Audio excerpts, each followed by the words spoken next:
Urine formation. Okay, तो already we have seen kidney का जो बेसिक यूनिट है नेफ्रॉन का पूरा डिटेल में हमने स्टडी किया। ओके, और उसके स्ट्रक्चर को भी देखा, हर पार्ट का बेसिक फंक्शन भी हमने देखा। आज हम लोग डिटेल में करने वाले हैं, अलॉन्ग विद नोट्स आपको मिलने वाला है। ओके, सो तो नेफ्रॉन मतलब किडनी का सबसे बेसिक यूनिट। तो यहाँ पे क्या क्या होता है, नेफ्रॉन क्या क्या करता है? तो सबसे प्राइमरी जो काम वो करता है, सबसे पहले ब्लड को फिल्टर करता है और साथ में रीनल ब्लड प्रेशर को भी मेंटेन करना है with the help of JGA। ये हमने लास्ट टाइम देखा था। ओके, JGA वाया JGA के जरिए।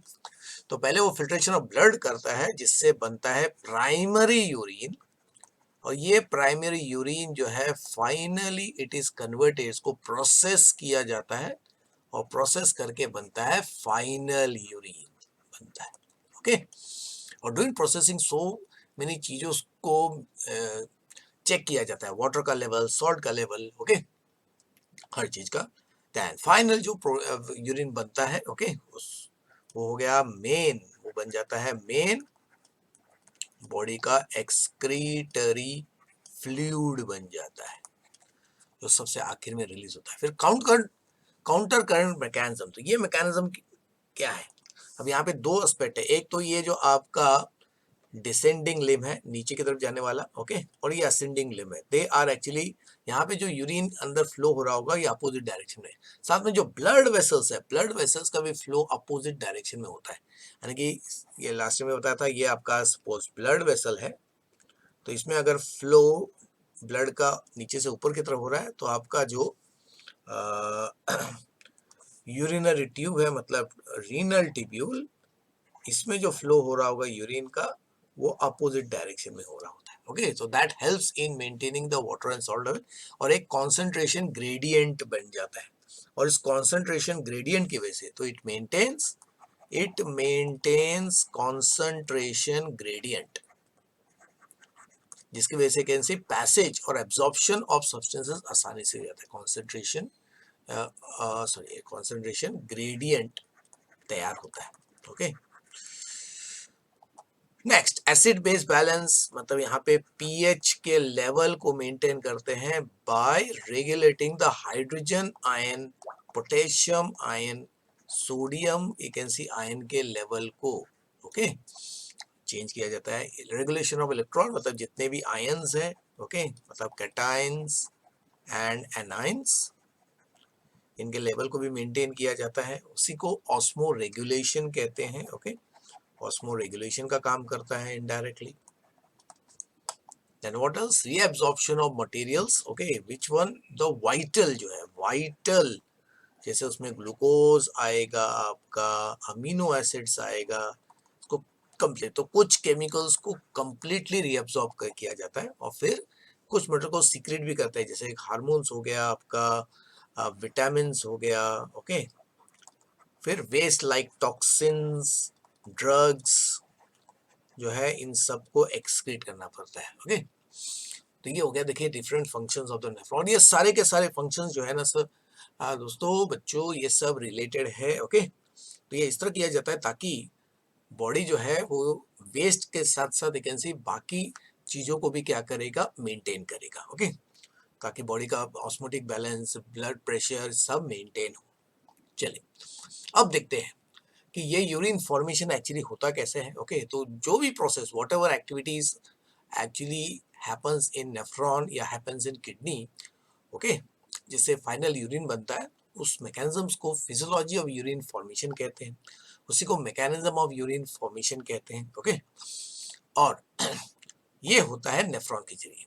तो सारे प्रोसेस को तीन स्टेप्स में, तीन मेन स्टेप्स में हम लोगों ने डिवाइड किया है, to you can see just for convenience of understanding कौन से स्टेप में क्या मेन चीज हो रहा है। तो पहला स्टेप जो है, जहां से अल्टीमेटली यूरिन बनने की शुरुआत होती है, क्योंकि किडनी का सबसे पहला काम होता है ब्लड को फिल्टर करना, और ये होता है बिकॉज ऑफ फिल्ट्रेशन अंडर एकेंसी प्रेशर। प्रेशर बिल्टअप किया जाता है जिससे ब्लड जो है वो फिल्टर होने लगता है। और ये पार्ट का थोड़ा सा इंडिकेशन मैंने लास्ट टाइम आपको दिया था जब हमने मैल्फिजियन ट्यूब्यूल को डिटेल में स्टडी किया था। ठीक है, तो अल्ट्रा फिल्ट्रेशन का मतलब होता है फिल्ट्रेशन अंडर प्रेशर, और ये होता है मैल्फिजियन बॉडी। मैल्फिजियन बॉडी की वजह से ही अल्टीमेटली बनता है, it forms what is called as primary urine तैयार होता है। अब ये जो प्राइमरी यूरिन तैयार होता है, ये होता है, यू कैन सी, देखेंगे, it is blood minus blood cells minus plasma protein. तो ब्लड, जैसे होल ब्लड आपको मैंने बताया था कि सपोज चाय समझो, उसमें से ब्लड सेल्स, अभी ब्लड समझ लो आपका चाय है, उसमें ब्लड सेल्स हो गए आपके, ब्लड सेल्स हो गए आपके टी पार्टिकल्स, और प्लाज्मा प्रोटीन ये समझो ये हो गया आपका मलाई, है ना, क्रीम। चाय को आप छानना है ना, फिल्टर टी, टी को फिल्टर करना है। तो अल्टीमेटली अगर इसको हम लोग समराइज करेंगे तो ये बन जाएगा आपका द प्लाज्मा। तो ब्लड में से ब्लड सेल्स निकालते तो प्लाज्मा बनता है, तो प्लाज्मा से प्रोटीन निकाल देंगे तो उसको हम लोग कहते हैं डी प्रोटीनाइज्ड, डी प्रोटीनाइज्ड आपका व्हाट, प्लाज्मा तैयार हो जाएगा। ओके, अब इसमें क्या है, यूजफुल हार्मफुल सारे सब्सटेंस है। ओके, और फिर इनमें से वाइटल सब्सटेंसेस को आपको वापस ब्लड में भेजना है, तो सब सब्सटेंस तो वाटर के थ्रू आएगा। Okay, understood. लेकिन थोड़ा सा वाटर जो है उसको रिमूव भी करना पड़ेगा, क्योंकि आपको वेस्ट को वाटर मीडियम के थ्रू लिक्विड फॉर्म में बॉडी से निकालना है। तो यहाँ पे अभी वाटर का बैलेंस भी करना पड़ेगा, और वाटर के साथ साथ सॉल्ट भी जाने का, you can see what chances है। तो ये देखना पड़ता है कि बॉडी में कितना सॉल्ट है, उसके हिसाब से कैन सी रेगुलेट किया जाता है सॉल्ट लेवल को भी। ओके, सो तो selective reabsorption is the second step, जिसमें वाइटल सब्सटेंसेस को वापस ब्लड में भेजते हैं, मतलब जो सब्सटेंस फाइनली ट्यूब्यूल में बच जाता है वही फिर यूरिन बच जाता है। और लास्ट में चेक पॉइंट होता है जो बताया था, जिसमें ट्यूबुलर सिक्रेशन होता है, तो इससे होम्योस्टैसिस मेंटेन होता है। होम्योस्टैसिस मतलब बॉडी का बैलेंस, उसमें पीएच का बैलेंस सबसे इंपॉर्टेंट है। ओके बड़े बच्चों, तो यहाँ पे हम लोग एक समराइज जैसे देख रहे हैं, मैं फिर से ये पार्ट लिखूंगा अभी। Okay, don't worry about that.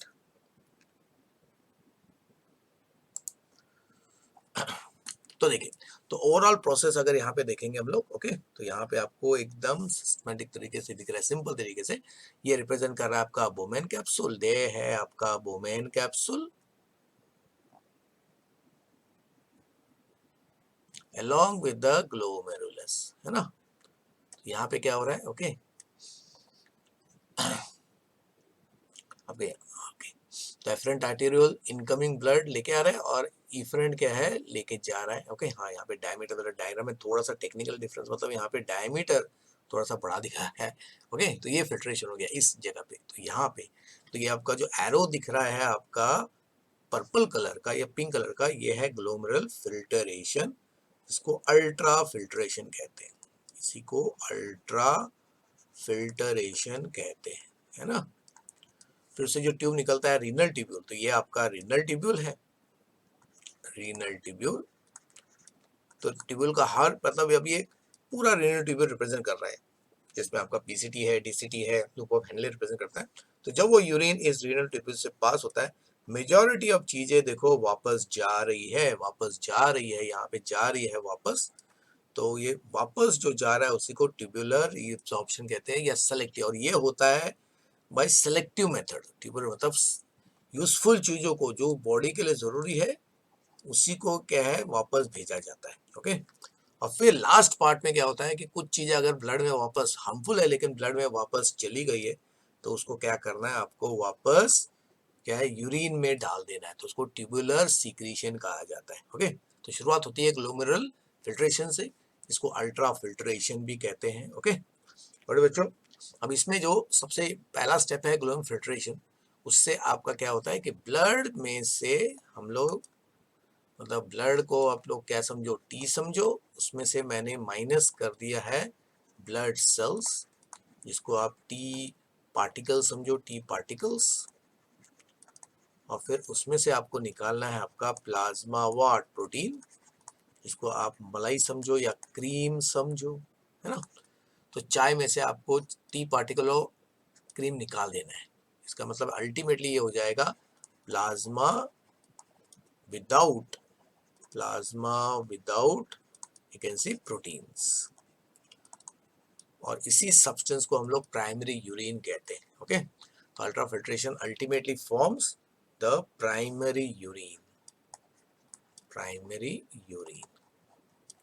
जो होता है आपका प्लाज्मा विदाउट प्रोटीन, डीप्रोटोनाइज्ड प्लाज्मा इसके लिए उसको कहते हैं। ओके, तो नोट्स में ये सब चीज आपको मिल जाएंगे। ओके नाउ, तो इस प्लाज्मा में, मतलब ये ब्लड का प्लाज्मा ही है बिना प्रोटीन का, इसमें बाकी के जो सब्सटेंस है आपका ग्लूकोज, अमीनो एसिड जो रहेगा उसको तो किसी भी हालत में वापस रीअब्सॉर्ब करना है, और बाकी जो कंपोनेंट है उसको फिर नेचुरली बॉडी के रिक्वायरमेंट के हिसाब से क्या है एब्सॉर्ब किया जाता है। ओके, और ये मेन काम होता है आपका पीसीटी से लेके डीसीटी तक। और डीसीटी एक और काम करता है कि एब्जॉर्प्शन के, वाटर को एब्जॉर्ब करने के साथ साथ वो ये भी देखता है कि जो चीजें वापस रिटर्न चलेगी, ये वेस्ट जैसे अमोनिया चला गया होगा वापस, यूरिक एसिड अब वापस चला गया होगा अगर, या यूरिया वापस चला गया तो उसको फिर से एक्सट्रैक्ट कर लेते हैं। ओके, और फिर हाइड्रोजन आयन अगर एक्सेस हो गया है ब्लड में तो उसको फिर रिमूव कर देते हैं। ओके, तो ये काम ट्यूबुलर सिक्रीशन वाले पार्ट में होता है।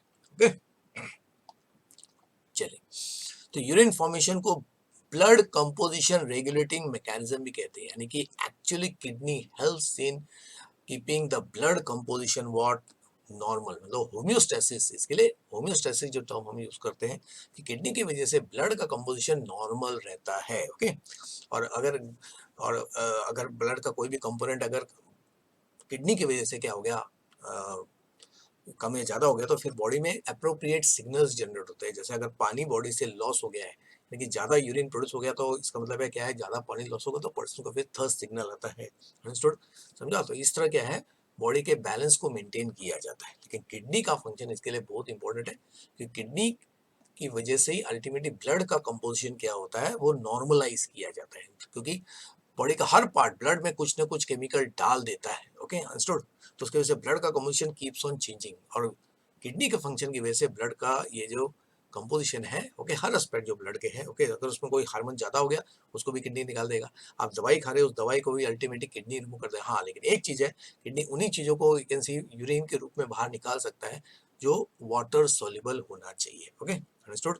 क्योंकि फैट सोल्यूबल होगा तो वो क्या होगा, किडनी जो है वो ना तो फिल्टर कर पाएगा, या तो उसको ना तो रीअब्सॉर्ब कर पाएगा। ओके, चलिए, तो ये आपका अभी देख रहे हैं सबसे पहले ये जो तीनों प्रोसेस देखा, ग्लोमेरुलर फिल्ट्रेशन जिसको अल्ट्राफिल्ट्रेशन कहते हैं, tubular reabsorption and tubular secretion. Okay, इसमें बेसिकली कहाँ पे हो रहा है, तो ये डायग्राम मैं अभी वापस बनाने वाला हूँ। ओके, तो आपका देखिए ये है आपका फर्स्ट सेगमेंट है आपका माल्फिजियन ट्यूब्यूल, और उसके अंदर है ग्लोमेरुलस, है ना?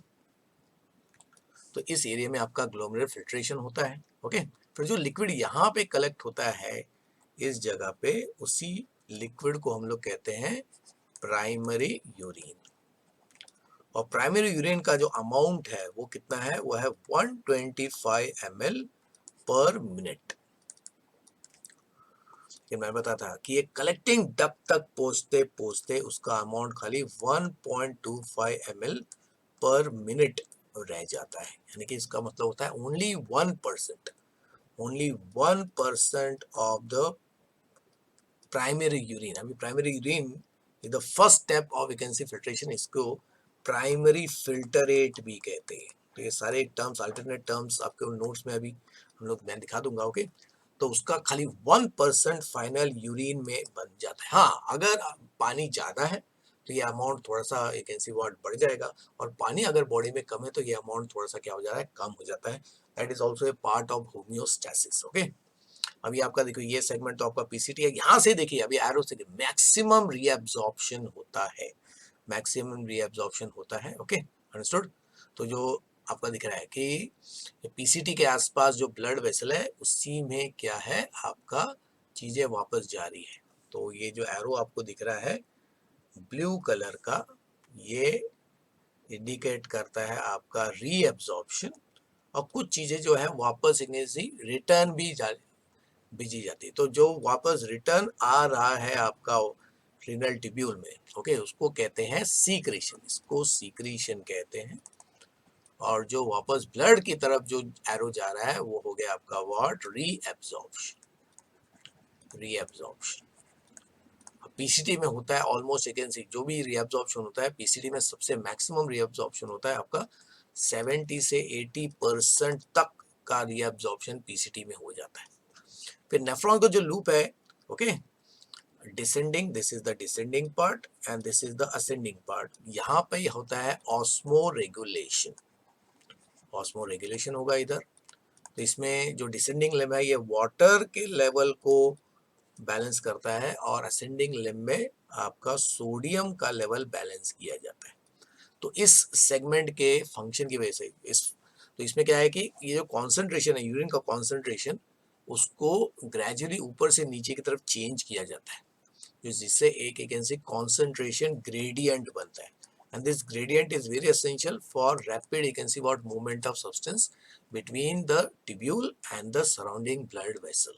Okay, और यहाँ पे एक चीज और भी आपको दिख रहा है, जो ब्लड फ्लो यहाँ पे हो रहा है, ब्लड फ्लो और यूरिन का flow, they are in opposite direction. तो देखो ये एरो जो दिख रहा है, ये एरो, ये हो गया ब्लड फ्लो का डायरेक्शन, देखो है ना, और ये हो गया यूरिन के जो फ्लो हो रहा है ट्यूब्यूल का डायरेक्शन। तो इस प्रोसेस को हम लोग कहते हैं counter current, counter current mechanism. और इस मैकेनिज्म की वजह से भी जो कॉन्सेंट्रेशन ग्रेडियंट है वो कॉन्स्टेंटली, मतलब यूनिफॉर्मली मेंटेन किया जाता है, क्योंकि ऊपर वाले सेगमेंट में यहाँ पे जो कॉन्सेंट्रेशन होता है वो 300 मिली ऑस्मोल का होता है, और नीचे पहुंचते पहुंचते यहाँ पे 1500 तक पहुंच जाता है। यानी कि यहाँ पे इस सेगमेंट में यूरिन का कॉन्सेंट्रेशन बहुत हाई हो जाता है, और ये 300, फिर इस सेगमेंट में 600 होगा, इस सेगमेंट यहाँ पे 800 होगा, यहाँ पे 900 होगा, है ना, अंडरस्टूड, मतलब 1000 होगा यहाँ पे। तो ये कॉन्सेंट्रेशन ग्रेडियंट मेंटेन करना भी जरूरी है, ताकि सब्सटेंसेस जो है वो नेचुरल तरीके से, नेचुरल मतलब पैसिव तरीके से, क्योंकि चीज़ें हायर लेवल से लोअर लेवल में अपने आप जाती है। ओके, तो आपको ज़्यादा करके चीज़ें जो है किसी भी हालत में आपको ब्लड में भेजना है, उसके लिए ये कॉन्सेंट्रेशन ग्रेडियंट मेंटेन करना जरूरी हो जाता है, specially for movement of water and what salt. अभी वाटर तो अपने आप ही, मतलब अपने लोअर कॉन्सेंट्रेशन से अपने हायर कॉन्सेंट्रेशन जाता ही है, ओके, ऑस्मोसिस की वजह से, लेकिन सॉल्ट लेवल के लिए कॉन्सेंट्रेशन ग्रेडियंट मेंटेन करना बहुत ही जरूरत है। और डीसीटी का काम क्या है, तो डीसीटी जो है वो रीअब्जॉर्प्शन करता है, वाटर एब्जॉर्ब करता है, ओके, अंडरस्टूड, और साथ में कुछ चीज़ों को ये जो है सिक्रीशन पार्ट भी करता है, सिक्रीशन पार्ट भी करता है। तो जनरली कैन से हाइड्रोजन का सिक्रीशन, ओके, सोडियम का सिक्रीशन और पोटेशियम का सिक्रीशन करता है अगर ये एक्सेस हो गए, जिससे से पीएच बैलेंस होता है। तो फाइनल कंपोनेंट जो अभी देखो कलेक्टिंग ट्यूब्यूल में जो आ जाता है, यहाँ तक आपका डीसीटी है ना, ये आपका पीसीटी है, इतना पार्ट, ओके, ये पार्ट पीसीटी, ये पार्ट आपका डीसीटी है, ओके। और फाइनल वैकेंसी जो आपका कलेक्टिंग ट्यूब्यूल है, ये भी तो पानी को रीअब्जॉर्ब करता है, पानी एब्जॉर्ब होगा, ओके। यानी कि अल्टीमेटली देखो यहाँ पे पूरा जो मेन आपका ये ट्यूब्यूल का मेन मैकेनिज्म है कि कोई जो भी चीज आपका अपना नेफ्रॉन के अंदर है, मतलब ये रीनल ट्यूब्यूल के अंदर है, ओके, उसमें से यूजफुल चीजों को वापस भेज देना है अलॉन्ग विद वाटर, और जो हार्मफुल चीज है, टॉक्सिक चीज है, उसको इसी ट्यूब में रहना चाहिए। तो जो इस ट्यूब में बच जाता है इस पॉइंट तक जो बच जाता है, वही आपका फिर फाइनल यूरिन तैयार हो जाता है, ओके बच्चों, ठीक है। चलिए अभी सबसे पहले देखते हैं हम लोग अल्ट्रा फिल्टरेशन, क्योंकि this is the first step. तो ultra filtration is the first step in urine formation. तो उसको अल्ट्रा फिल्ट्रेशन क्यों कहते हैं, क्योंकि यहाँ पे ग्लोमेरुलस के अंदर एक प्रेशर बिल्टअप किया जाता है जो नॉर्मल कैपिलरी के प्रेशर से ज्यादा रहता है, ओके। तो उसकी वजह से क्या होता है, ब्लड जो फ्लो होता है ग्लोमेरुलस में, वो एक नेचुरल कैन से हायर प्रेशर में, जो नॉर्मल कैपिलरी से ज्यादा होता है, उससे फ्लो करता है, ओके। और ये प्रेशर फील होता है ग्लोमेरुलस। ऑलरेडी हमको मालूम है कि ग्लोमेरुलस में स्लिट पोर्स है या छेद है, तो नेचुरली ब्लड लीक होने वाला है, लेकिन उस लीकेज को कंट्रोल करने के लिए क्या होता है, आपके विसरल जो बोमेन कैप्सूल में होते हैं आपके पोरोसाइट्स, तो वो क्या करते हैं, it does not allow the entire blood, whole blood जो है वो लीक नहीं होता है, ब्लड का खाली लिक्विड पार्ट जो है प्लाज्मा विदाउट प्रोटीन्स वो लीक आउट होता है, ओके। तो इस प्रोसेस में देखो, तो इस प्रोसेस में अल्टीमेटली आपको एक filtering, you can see layers तैयार करना है। तो it is the physical process में blood is filter through 3 layer. तो ब्लड सबसे पहले देखो ग्लोमेरुलस का जो एंडोथीलियम है उससे पास होगा, फिर बेसमेंट मेम्ब्रेन जो ग्लोमेरुलस है उससे, और ultimately visceral layer of podocyte of Bowman capsule. मतलब इसको मैं भी डायग्राम से इधर दिखाता हूँ सिंपल तरीके से, ओके। कि आपका ये है बोमेन कैप्सूल,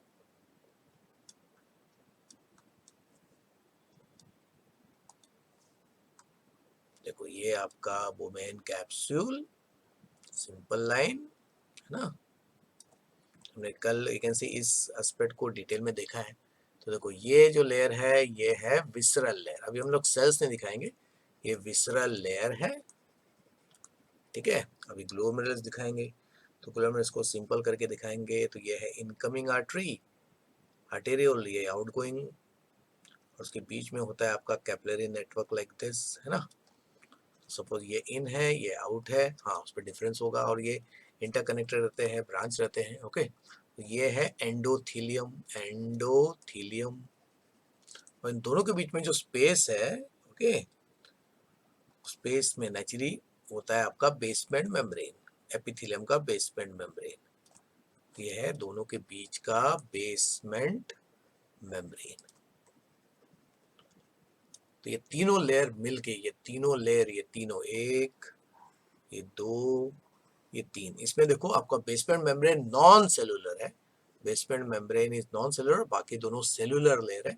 इसी को हम लोग filtration, you can see what, membrane कहते हैं। तो इसमें दो लेयर आपका कौन सा है, सेलुलर, और बेसमेंट मेम्ब्रेन क्या है, नॉन सेलुलर लेयर, ओके। चलिए अब ये देखो, ये सेम डायग्राम, ओके।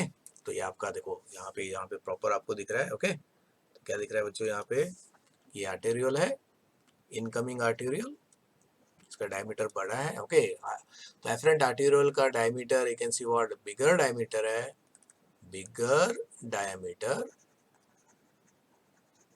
और जो out going you can see afferent arterial है उसका डायमीटर क्या है, smaller diameter, smaller diameter, okay.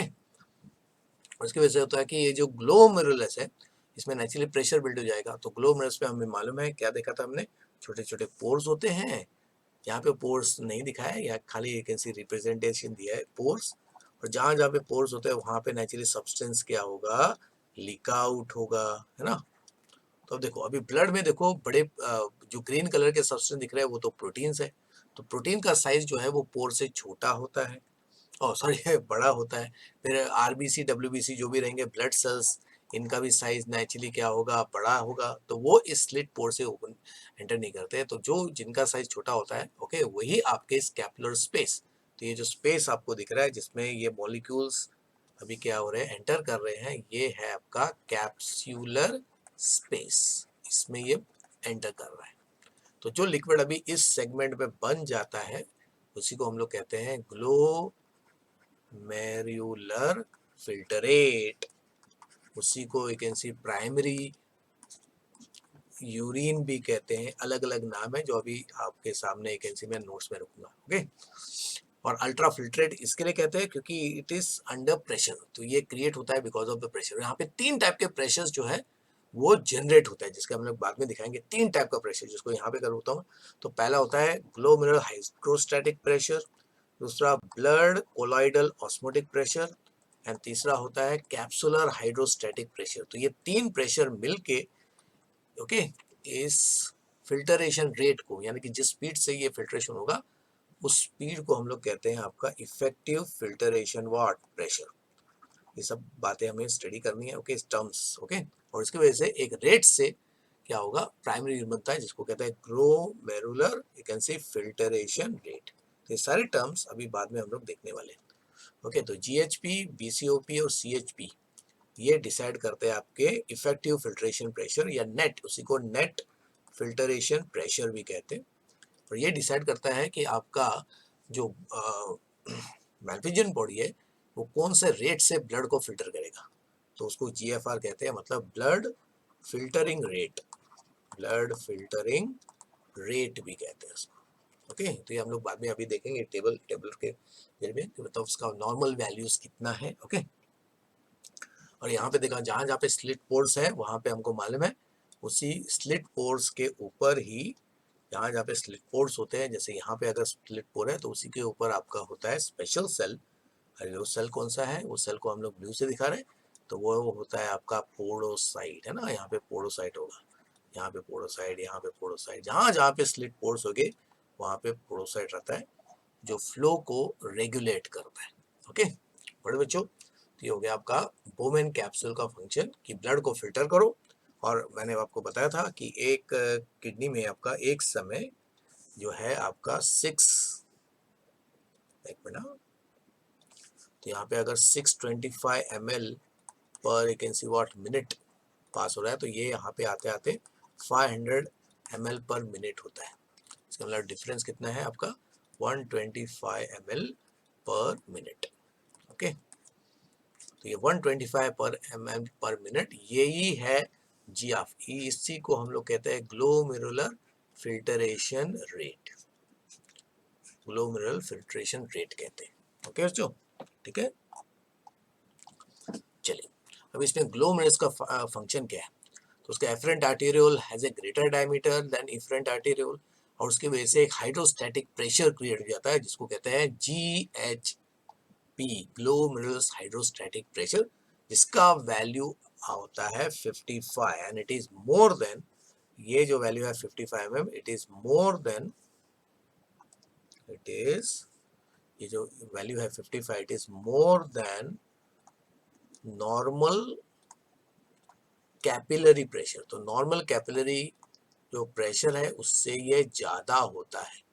तो नॉर्मल कैपिलरी प्रेशर कितना होता है, वो 40 mm के आसपास होता है। और यहाँ पे देखो क्या हो गया, because of the difference in the size of the arteriole, okay, afferent और इफरेंट आर्टेरियोल के डिफरेंस, डायमीटर के डिफरेंस की वजह से प्रेशर क्रिएट हो गया है। तो ये प्रेशर नॉर्मल कैपिलरी के प्रेशर से ज्यादा रहता है, तो इसकी वजह से जो ब्लड इस कैपिलरी से फ्लो हो रहा है ग्लोमेरुलस से, उसमें नेचुरल वैकेंसी ज्यादा प्रेशर रहेगा। Now so the endothelium of glomerulus is thin और उसमें permeable होता है to most of the blood constituent except blood cells and proteins and fat। देखो blood cells, protein and fat पास नहीं होते हैं। तो blood cell, देखो blood cell can be compared with the चाय पत्ती, protein and fat can be compared with cream, जो मैंने आपको बोला, और आपका जो blood है उसको आप चाय से compare करो, है ना। So as a result, plasma of the blood without plasma protein and fat start passing through glomerulus into Bowman capsule, okay।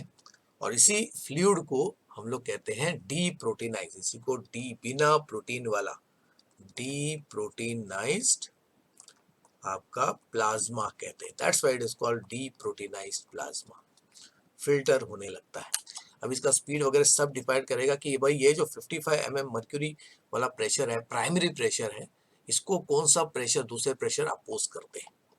सो अभी बोमन कैप्सूल का काम क्या है, तो बोमन कैप्सूल में विसरल लेयर जो है वो परमिएबल होता है, just like Bowman capsule, okay. और उसमें पोरोसाइट्स भी होते हैं जो कंट्रोल करते हैं passage of blood filtrate, okay. Due to this blood filter collect in the capsular space, Bowman capsule के स्पेस में वो कलेक्ट हो जाते हैं, ओके। तो ब्लड फिल्ट्रेट का भी नेचर क्या है, देखो, the blood filter collects in capsular space को ब्लड प्लाज्मा कहते हैं विदाउट प्लाज्मा प्रोटीन, उसको डी प्रोटीनाइज प्लाज्मा भी कहते हैं, प्राइमरी यूरिन भी कहते हैं, देखो इतने सारे नाम है। ग्लोमेरुलर फिल्ट्रेट कहते हैं, या कैप्सुलर फिल्ट्रेट कहते हैं, या अल्ट्रा फिल्ट्रेट कहते हैं, देखो इतने सारे alternate you can see terms है, glomerular filtrate, capsular filtrate, ultra filtrate. और इसमें नेचुरली यूरिया तो होता ही है, साथ में ग्लूकोज, देखो अमीनो एसिड, ये तो बॉडी के लिए यूजफुल है, and sodium, potassium, her type के आयंस होंगे, यूरिक एसिड्स होगा, हार्मोन्स होंगे, विटामिन होंगे, water soluble vitamin, okay, etcetera etcetera, बहुत सारी चीज होंगे। और बाकी कौन सी जो ब्लड है वो इफरेंट आर्टेरियल में वापस चले जाते हैं विदाउट गेटिंग वाट फिल्टर्ड, ओके। यानी कि इसमें कौन है विदाउट गेटिंग फिल्टर्ड, कौन है, ये है आपका ब्लड सेल्स, आपका प्रोटीन्स, एंड आपका वाट फैट, ठीक है। अब इसमें देखो ये जो पार्ट है आपका, ये आपका primary, you can C primary urine का मेन कंपोनेंट है, मतलब मेन कॉन्स्टिट्यूएंट आपको अगर आ गया कि what is the main constituent of primary protein, वो है। इसके साथ साथ देखो क्या क्या और क्या हो सकता है, व्हाट एल्स, तो ड्रग्स हो सकते हैं थोड़े से जो फिल्टर होंगे, तो कौन से ड्रग्स, जो आपके वाटर सॉल्युबल है और साइज छोटा है, मतलब वो जो पोर साइज है उससे अगर छोटा रहेगा ड्रग्स का साइज तो वो पास आउट होगा। Okay, understood. फिर अगर हार्मोन्स यहाँ पे लिखा हुआ है, विटामिन आ गया इसमें, ठीक है, लेकिन फैट सॉल्युबल विटामिन देखो पास आउट नहीं होता है, यानी कि इसमें फिर प्रोटीन फैट के साथ होता है आपका फैट सॉल्युबल विटामिन, ये भी पास नहीं होगा। ओके, फैट सॉल्युबल विटामिन पास नहीं होते या लिपिड सॉल्युबल विटामिन पास नहीं होते, ब्लड सेल पास नहीं होते, प्रोटीन्स पास नहीं होगा। प्रोटीन कब पास होगा? एक्सेस, जब यू कैन सी हद से ज़्यादा ब्लड प्रेशर अगर बढ़ गया तो थोड़ा सा प्रोटीन भी पास होता है। ओके, लेकिन वो टेम्पररी होता है। ओके बच्चों, तो यूरिक एसिड और कौन सी चीज़ है इसमें लिखना, लिख देते हैं, नहीं तो आपका जैसे क्रिएटिनिन जो है, क्रिएटिनिन, हिप्पूरिक एसिड, ओके,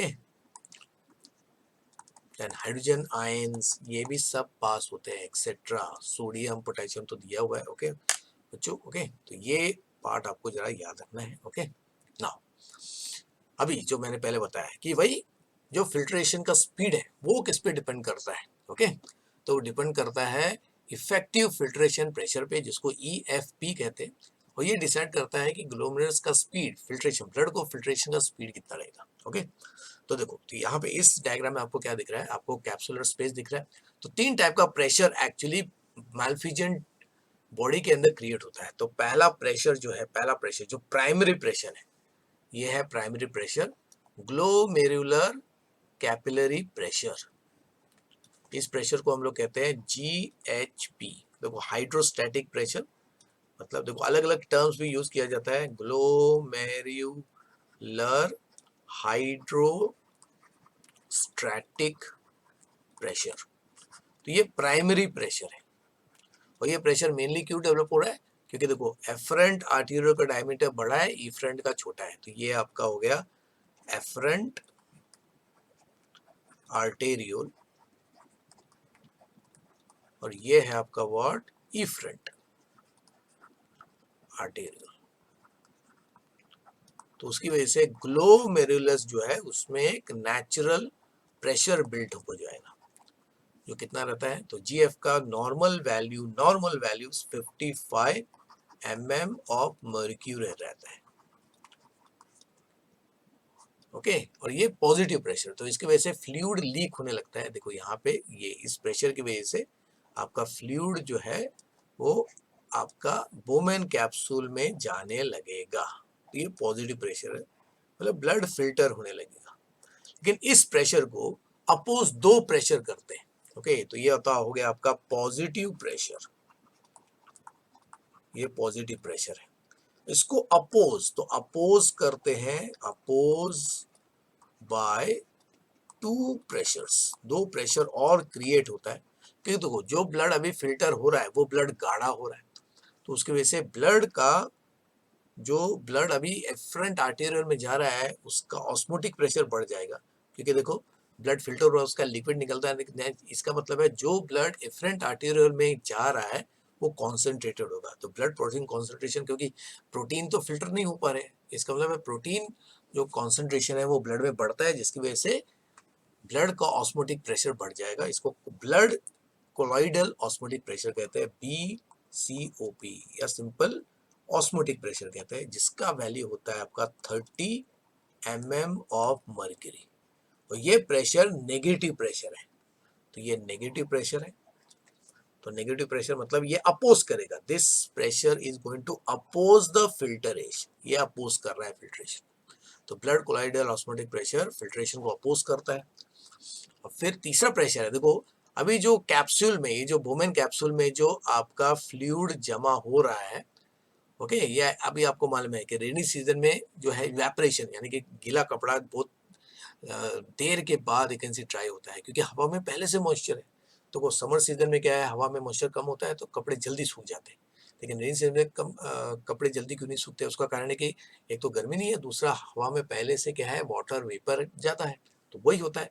तो कैप्सूल में जो यूरिन कलेक्ट हो रहा है, प्राइमरी यूरिन, वो भी अपोज करता है। जैसे अगर देखो भीड़ ज्यादा है तो लोग अगर कैंसी एक दरवाजे से निकल रहे हैं तो लोग फिर आसानी से नहीं निकलते। तो अगर उस मतलब ऐसा है कि ट्रेन से अगर आप उतरना चाहते हो, लेकिन अगर भीड़ वैकेंसी ज़्यादा है प्लेटफॉर्म में, तो फिर आप आसानी से नहीं उतर पाओगे, इजंट इट?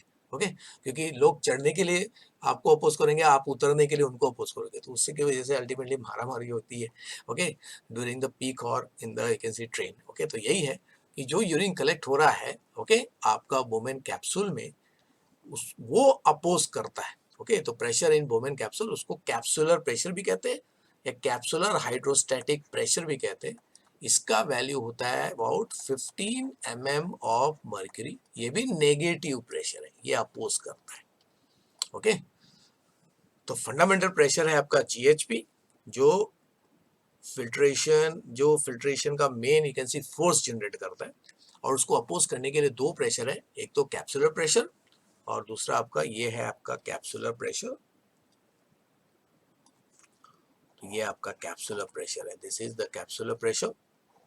इसको कैप्सुलर हाइड्रोस्टैटिक प्रेशर भी कहते हैं, जिसका वैल्यू 15 है। ओके, तो ये तीनों प्रेशर को अगर हम लोग क्या करेंगे, कंबाइन करेंगे, तब आपको जो वैल्यू मिलेगा उसको हम लोग कहते हैं E F P. E F P, E नहीं लिख पा रहा हूं मैं, हाँ, ई एफ पी, इसको कहते हैं effective filtration pressure. Effective filtration pressure, जिसको आपको नेट फिल्टरेशन प्रेशर भी कहते हैं। ओके, यानी प्रेशर तो एक्चुअली मेन 55 था। ओके, लेकिन क्या है, अपोजिंग प्रेशर्स जो है, ओके, उसकी वजह से फिर नेट प्रेशर हो जाता है कम। तो इसका कैलकुलेशन मैं नेक्स्ट स्लाइड में करता हूँ, या यहाँ पे करते हैं, थोड़ा सा कैलकुलेशन समझ जाएगा हमें। ओके, तो ई एफ पी बराबर होता है आपका, इसके लिए आपको जीएचपी में से माइनस करना है आपको दो प्रेशर्स, ब्लड सीओपी, बीसीओपी, साथ में आपको सीएचपी को माइनस कर देना है। ओके, तो राइट साइड में इसके वैल्यू को लिख देते हैं आपको। ओके, तो ईएफपी का वैल्यू कितना हो जाएगा, ईएफपी का वैल्यू कितना हो जाएगा, जीएचपी का वैल्यू 55 है, उसमें से हमको 30 प्लस 15 को आप माइनस कर दो, तो 55 में से टोटल 45 माइनस हो जाएगा, और फाइनल जो नेट प्रेशर बनेगा वो होता है 10 mm ऑफ व्हाट, मर्क्यूरी। यानी कि बोमेन कैप्सूल में ओवरऑल 10 mm ऑफ मर्क्यूरी, यानी कि इफेक्टिव फिल्टरेशन प्रेशर जो है वो 10 mm ऑफ मर्क्यूरी का होना चाहिए, है ना। और अगर 10 mm ऑफ मर्क्यूरी प्रेशर है, तभी जाके आपका जो ग्लोमेरुलस है वो 125 ml पर मिनट के हिसाब से क्या करता है, फिल्टरेशन करता है। ओके, और इसी फिल्ट्रेशन रेट को कहते हैं glomerulus filtering vacancy rate, GFR कहते हैं। तो ये नॉर्मल वैकेंसी, ये किडनी का नॉर्मल फिल्ट्रेशन रेट है। तो आप देखो, ध्यान दो, अभी इसमें आपको मैथमेटिकल क्वेश्चन कैसे आ सकते हैं कि भाई जीएचपी का वैल्यू देंगे, सीएचपी वैल्यू, बीसीओपी का वैल्यू देंगे। अगर सब लोग बीसीओपी का वैल्यू 35 हो जाए, ओके, बाकी वैल्यू सपोज सेम है, तो फिर देखो वैल्यू कितना हो जाएगा, फिर 50 में से देखो, 55 में से आपको 35 प्लस 15 माइनस करना है, तो 55 में से फिर आप क्या है 50 माइनस हो जाएगा, और आपका इफेक्टिव प्रेशर खाली 5 होगा। तो इफेक्टिव प्रेशर अगर 5 mm ऑफ मर्क्यूरी हो गया, तो अल्टीमेटली देखो जीएफआर का वैल्यू हो जाता है कम। यानी कि ये जो इफेक्टिव फिल्टरेशन प्रेशर अगर 10 से ज़्यादा होगा तो जीएफआर बढ़ जाएगा, और कम होगा तो वो प्रेशर कम हो जाएगा। इसका मतलब जीएफआर इज डायरेक्टली प्रोपोर्शनल। तो यहाँ पे हम लोग एक लिख सकते हैं रिलेशनशिप कि GFR is directly proportional to EFP. तो इसको मेंटेन किया जाता है with the help of number of mechanism. Okay, क्योंकि ये पूरी तरह डिपेंड करता है जीएफपी पे। ग्लोमेरुलर हाइड्रोस्टैटिक प्रेशर अगर कम हो गया, तो फिर आपको किडनी खुद क्या करता है, उसको इंक्रीज करने के लिए रेनिन की सहायता से ब्लड प्रेशर को बढ़ा देता है। और जब वो क्या करता है, जब प्रेशर 55 मेंटेन हो जाता है, तो फिर रेनिन प्रोड्यूस करना बंद कर देता है। तो ये हम लोग एक ऐसी बात में देखने वाले हैं, रेगुलेशन ऑफ किडनी फंक्शन वाले पार्ट में। तो इतना याद रखिए। ओके, तो नॉर्मल ग्लोमेरुलर का हाइड्रोस्टैटिक प्रेशर 55 होना चाहिए। ओके, और अगर बाकी के प्रेशर 30 और 15 रिस्पेक्टिव रहेंगे, तो जाके इफेक्टिव फिल्ट्रेशन पेपर प्रेशर जो है 10 mm मर्क्यूरी रहेगा, तब जाके आपका किडनी हर मिनट में 125 ml ब्लड को फिल्टर कर पाता है। ओके बच्चों, चले सो EFP decide the rate of filtration, जिसको ग्लोमेरुलर फिल्ट्रेशन रेट कहते हैं, GFR कहते हैं। ये GHP, BCOP and CHP depend करता है। तो GHP का वैल्यू 55 है विच इज पॉजिटिव प्रेशर, और वो नॉर्मल ब्लड प्रेशर से ज़्यादा है। नॉर्मल कौन सा blood pressure? Normal blood pressure, हाँ कंफ्यूजन नहीं होना चाहिए। Normal you can C blood pressure in capillary, capillary में जो नॉर्मल प्रेशर होता है उससे ज़्यादा होता है। ओके, तो यहाँ पे होता है नॉर्मल कैपिलरी में 40 mm मर्क्यूरी का प्रेशर होता है। तो GHP को दो प्रेशर अपोज करते हैं, BCOP जो 30 का वैल्यू है और capsular hydrogen pressure that is 15। तो therefore EFP is equal to, देखो ये आपका सबसे इंपॉर्टेंट इसमें है फॉर्मूला। ये जो फॉर्मूला है इसको आपको कैसे भी करके बच्चों ऐड करना है। तो इसमें देखो या तो कोई भी वैल्यू नॉर्मल बोलेंगे तो आपको वैल्यू मालूम होना चाहिए। ओके, यहाँ पे प्लस साइन होना चाहिए, प्लस माइनस हो गया इधर, ठीक है, ये प्लस साइन, ठीक है। तो ये नॉर्मल आपका 10 mm ऑफ मर्क्यूरी, तो 10 mm ऑफ मर्क्यूरी होगा तो ही जाके आपका ग्लोमेरुलर फिल्ट्रेशन रेट जो है वो 125 ml पर मिनट होगा। तो इसको आप अभी देखो आर से कंपेयर करोगे, 24 आवर से कंपेयर करोगे तो आपका फिर मिल जाएगा कितना, 18, और पूरा जो होता है पर डे 1800 है ना ml पर एक वाट आर हो जाएगा। एक घंटे में इतना ब्लड क्या होता है, फिल्टर होता है। ओके, तो ये होता है कौन सा, प्राइमरी यूरिन।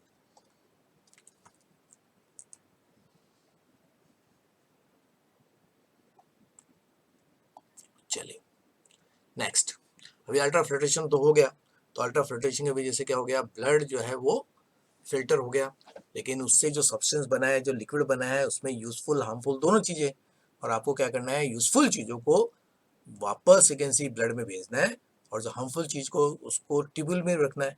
फिर जो सब्सटेंसेस बॉडी में कम हो गया है उसको भी रीअब्सॉर्ब कर लेना है, और जो ज्यादा है उसको एक्सक्रीट करना है, इन प्रोपोर्शन करना है। तो ये बहुत ही कैन सी व्हाट आपका है ना सेंसिटिव काम है, कि अगर जैसे ग्लूकोज ग्लूकोज अगर ब्लड में, देखो ग्लूकोज अगर ब्लड में कम है, ओके, और यूरिन में जो बन रहा है वो ज्यादा है, तो यूरिन से तो जाएगा लेकिन पूरा नहीं जाएगा, क्योंकि हमेशा जो मूवमेंट होता है, डिफ्यूजन में मूवमेंट होता है तब तक होता है जब दोनों जगह पे चीजें बैलेंस हो जाती है, मतलब इक्वल हो जाती है। लेकिन ब्लड को, मतलब आपको ग्लूकोज को तो किसी भी हालत में आपको क्या है वापस पहुंचाना है यहाँ पे ब्लड में, तो फिर आपको एनर्जी खर्च करना पड़ेगा, क्योंकि नॉर्मल डिफ्यूजन जो होता है उसमें क्या होता है कि चीजें हायर लेवल से लोअर लेवल तक तब तक जाती रहती है जब तक कि दोनों जगह पे लेवल एक इक्विलिब्रियम में आ जाता है।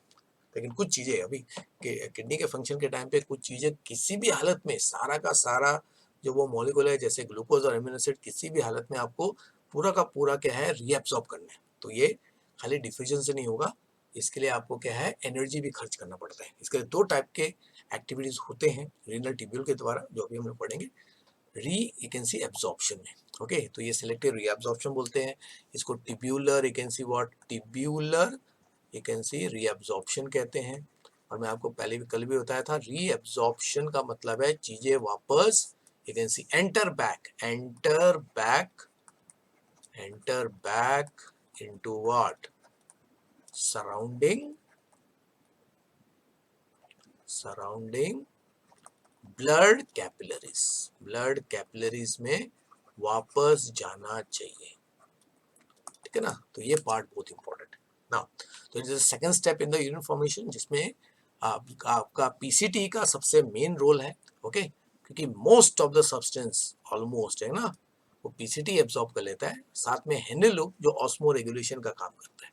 तो मेजर रीजन, तो ये मेजर एक सेगमेंट है जो रीअब्जॉर्प्शन करता है, और हेनरी लूप का काम क्या है, ऑस्मो रेगुलेशन। ओके, तो ultimately in this process 99% filtrate जो होता है रीएब्सॉर्ब हो जाता है अलग अलग पार्ट से टोटल। ओके, इसमें पीसीटी सबसे मेजर 80%, ऑलमोस्ट 70 से 80% जो चीज़ है वो पीसीटी ही एब्सॉर्ब कर लेता है। तो as the filtrate passes through the renal tubule, useful and vital substances are reabsorbed back into the surrounding peritubular blood capillaries. Okay, लेकिन nitrogen waste like toxins, drugs हो गया, नाइट्रोजन वेस्ट में कौन है आपका, आपका नाइट्रोजन वेस्ट में आपका तीन मेन है आपका। ओके, अमोनिया, वो थोड़ा सा देखो किडनी में भी डीएमिनेशन की वजह से अमोनिया प्रोड्यूस होता है, ब्लड में भी थोड़ा सा रहता है, लेकिन यूरिया मेन है, यूरिक एसिड थोड़ा सा रहता है, और फिर क्रिएटिन। ओके, तो इन चारों में अगर देखेंगे तो मेजर आपका यूरिया है। तो सिंस यूरिया इज मेजर, इसके लिए हम भले अमोनिया भी होता है, थोड़ा सा यूरिया होता है, यूरिक एसिड ग्रेडियंट होता है, इसके लिए वी आर यूरियोटेलिक कहा जाता है, क्योंकि सबसे मेन जो वेस्ट है वो यूरिया के रूप में निकाला जा रहा है बॉडी से। ओके, फिर टॉक्सिन ये बॉडी के अंदर भी रहेगा। ओके, बॉडी और ड्रग्स जो हम लोग लेते हैं जो मेट्रोलाइज नहीं हो पाता है, ओके, उसको भी किडनी निकाल देता है। तो hence it is called selective reabsorption, और उसको ट्यूब्यूलर रीअब्जॉर्प्शन भी कहते हैं। ओके, और इससे ये इंश्योर होता है कि जो है यूरिन मतलब जो ट्यूब्यूल में है वो खाली वेस्ट या एक्सेस, तो तीन चीज, वेस्ट, एक्सेस और आपका टॉक्सिक सब्सटेंस जो है, ये आपका क्या होना चाहिए, एक्सक्रीट होना चाहिए, and others are reabsorbed. Okay, ये आपका रीअब्सॉर्प्शन का सबसे मेन गोल होता है। ठीक है, चलिए अभी जो मेन मैकेनिज्म, तीन मेन मैकेनिज्म से ट्यूबुलर रीअब्सॉर्प्शन होता है। पहला है एक्टिव रीअब्सॉर्प्शन, तो बहुत सारे मॉलिक्यूल जो एकदम इंपॉर्टेंट है या किसी भी हालत में आपको क्या है मूव करना है, या वो डिफ्यूजन से मूव नहीं हो पाते नॉर्मल डिफ्यूजन से, तो उनको एनर्जी खर्च करके जबरदस्ती, है ना, यानी कि जो ट्यूब्यूल है उसमें से कैसे भी करके उनको सराउंडिंग ब्लड वेसल में डालना पड़ता है, तब एंजाइम की जरूरत पड़ती है और एटीपी भी खर्च होता है। तो किसी भी प्रोसेस में अगर एटीपी एनर्जी को खर्च करना पड़ रहा है तो उसको एक्टिव प्रोसेस कहते हैं। तो this process is continue even when the concentration of substance are far lower in the filtrate than the blood. अभी देखो नॉर्मल अभी देखेंगे, ये आपका यूरिन का ट्यूब्यूल है, ठीक है, इसमें यूरिन पास हो रहा है, और उसी के बाजू में देखो मतलब ब्लड वेसल है, और जो ब्लड का जो मूवमेंट होता है वो अपोजिट डायरेक्शन में होता है। तो ये आपका ब्लड और लेफ्ट साइड में आपका यूरिन। तो इस काउंटर करंट मैकेनिज्म को हम लोग स्टडी करने के बाद में, ओके, अभी देखो कोई सब्सटेंस, सपोज ये एक सब्सटेंस है, उसको किसी भी हालत में आपको ब्लड में डालना है, लेकिन देखो होता क्या है कि चीजें नॉर्मली कैसे मूव करती है, डिफ्यूजन की वजह से। और डिफ्यूजन में क्या होता है कि चीजें हमेशा हायर लेवल से लोअर, अभी सपोज यूरिन में कोई चीज है जो मैंने अभी डॉट डॉट बनाया है ना, वो यूरिन में सपोज कितना है, 3 है, लेकिन ब्लड में सपोज उसका लेवल ज्यादा है, तो होगा क्या, तो होना तो ऐसा नहीं चाहिए, ब्लड में जो कंपोनेंट ज्यादा है वो एक्चुअली यूरिन में आ जाएगा, है ना, क्योंकि ये जो दिख रहा है आपका, ये आपका ट्यूब्यूल है और ये है आपका कैपिलरी, है ना। तो नॉर्मली क्या होता है, नॉर्मल कंडीशन में क्या होता है कि चीजें हायर लेवल से लोअर लेवल में आ जाती है ना। तो अगर कोई चीज यूरिन में कम है और ब्लड में ज्यादा है तो नेचुरली ब्लड का वो कंपोनेंट यूरिन में वापस आ जाएगा। लेकिन सपोज ये जो कंपोनेंट हमको जो अभी कंसिडरेशन है ये बॉडी के लिए जरूरी है, तो आपको किसी भी हालत में इसको अगर ब्लड में वापस भेजना है तो इधर आपको क्या करना पड़ेगा, एनर्जी यूज करना पड़ेगा। जैसे ऐसा है, देखो किचन में आप खड़े हो, कि किचन में काम कर रहे हो, तो कभी कभी आप देखते हैं, देखो खिड़की खुली है तो हवा अंदर आ जाती है, तो हवा क्यों अंदर आ रही है, इसका मतलब है बाहर प्रेशर ज्यादा है अंदर प्रेशर कम है, इसके लिए हवा अंदर बाहर से अंदर आ रही है। और अगर किचन के अंदर का प्रेशर बढ़ गया हवा का और बाहर कम होगा तो हवा नेचुरली बाहर जाएगी। लेकिन हम लोग देखो किचन में जब काम कर रहे होते हैं, ओके, अंडरस्टूड, तो हमेशा एग्जॉस्ट क्यों चालू रखते हैं, तो एग्जॉस्ट ये इंश्योर करता है कि भले अंदर प्रेशर ज्यादा है हवा का या बाहर प्रेशर ज्यादा है, हवा किसी भी हालत में किचन से बाहर ही जानी चाहिए। लेकिन उसके लिए देखो आपको एग्जॉस्ट यूज करना पड़ेगा, मतलब एनर्जी खर्च करना पड़ेगा। देखो एग्जॉस्ट ये इंश्योर करता है कि किचन की हवा कैसे भी करके, है ना, क्योंकि अगर देखो हवा का प्रेशर अगर बाहर और अंदर किचन में दोनों सेम है तो मूवमेंट ही नहीं होगा, ना तो अंदर से बाहर जाएगी हवा, ना तो बाहर से अंदर जाएगी, है ना, अंडरस्टूड। तो यही काम आपका जो है एक्टिव रीअब्जॉर्प्शन में होता है, कि जो चीजें बॉडी के लिए जरूरी है उसको किसी भी हालत में आपको वापस ब्लड में भेजना है, जिसके लिए एनर्जी खर्च करना पड़ता है। और ये इस पे भी डिपेंड करता है कि वो सब्सटेंस कितना जरूरी है। ओके, जैसे हाई थ्रेशोल्ड सब्सटेंसेस जैसे ग्लूकोज एंड अमीनो एसिड। अभी देखो किडनी का ये भी काम है कि ब्लड के जो कंपोनेंट है, ब्लड अभी आप ब्लड टेस्ट करते हो तो हर कंपोनेंट, जैसे ग्लूकोज का लेवल ध्यान दो, अभी ग्लूकोज का लेवल ब्लड में जनरली 60 से 90 you can see what milligram पर डीएल, मतलब डेसीलीटर 100 ml, ये नॉर्मल लेवल है ना। अब किडनी एक काम और भी करता है कि ब्लड में कोई कंपोनेंट अगर ज्यादा हो गया तो किडनी उसको बाहर निकाल देता है, और ब्लड में कोई कंपोनेंट अगर कम हो गया तो किडनी नेचुरली उसको रिटेन करता है। लेकिन कुछ मामलों में एकदम अपोजिट हो जाता है। जैसे देखो अभी जैसे आपका ब्लड ग्लूकोज 60 और 90 के बीच में मेंटेन होना चाहिए, लेकिन अगर सपोज आपका ग्लूकोज लेवल सपोज 120 है, सपोज 120 है क्योंकि आपने ज़्यादा ग्लूकोज खाया तो ग्लूकोज का लेवल 120 हो गया खाना खाने की वजह से, तो एक्चुअल किडनी को क्या करना चाहिए कि ग्लूकोज का लेवल 90 से बढ़ गया है तो उस 30 जो डिफरेंस है ना 120 में से 90 माइनस करो तो आपको 30 का वैल्यू होगा तो उसको तो निकाल देना चाहिए। लेकिन नहीं, ग्लूकोज का लेवल अगर ब्लड में, ध्यान देना, ग्लूकोज का लेवल अगर ब्लड में ज़्यादा भी है तब भी यूरिन उसको मतलब किडनी उसको निकालता नहीं है क्योंकि ग्लूकोज वाइटल है। ओके, उसी तरह अमीनो एसिड भी। ओके, तो जो सब्सटेंस जिसका लेवल ब्लड में अगर बढ़ भी गया तब भी उसको नहीं निकालेगा यूरिन। हाँ, लेकिन ऐसा नहीं कि बस ग्लूकोज का लेवल 200-300 हो गया तो फिर नहीं निकालेगा। हाँ, ग्लूकोज को कब एक्सक्रीट करते हैं तो glucose is excreted, glucose is excreted मतलब उसको किडनी तभी निकालता है बाहर इफ इट्स वैल्यू एक्सीड्स, उसका वैल्यू एक्सीड हो जाता है 180 मिलीग्राम पर डीएल, यानी कि जो उसका हायर रेंज है उससे वो डबल हो गया। यानी कि इसका मतलब देखो यहाँ पे आपको समझेगा कि आपके डायबिटिक पर्सन के यूरिन में ग्लूकोज कब आता है। ओके, तो नॉर्मल पर्सन का ग्लूकोज 60 से 90 होना चाहिए। आप थोड़ा खाना खाओ तो ग्लूकोज लेवल 120 तक चले जाएगा, हो सकता है 140 तक चला जाए, 160 तक चला जाए, लेकिन तब भी आपका यूरिन जो है यानी कि किडनी जो है वो यूरिन में ग्लूकोज को जाने नहीं देगा। हाँ, लेकिन कब जाने देगा, अगर आपके ब्लड में ग्लूकोज का लेवल 180 को क्रॉस कर देता है तो ये लिमिट क्रॉस कर दिया। कौन सा लिमिट, हाई लिमिट, इसी को कहते हैं हाई थ्रेशोल्ड, हाई थ्रेशोल्ड कहते हैं। यानी कि जो चीज बॉडी के लिए जरूरी है, वाइटल है, उसको किडनी तभी निकालेगा जब उसका लेवल बहुत हाई हो जाएगा।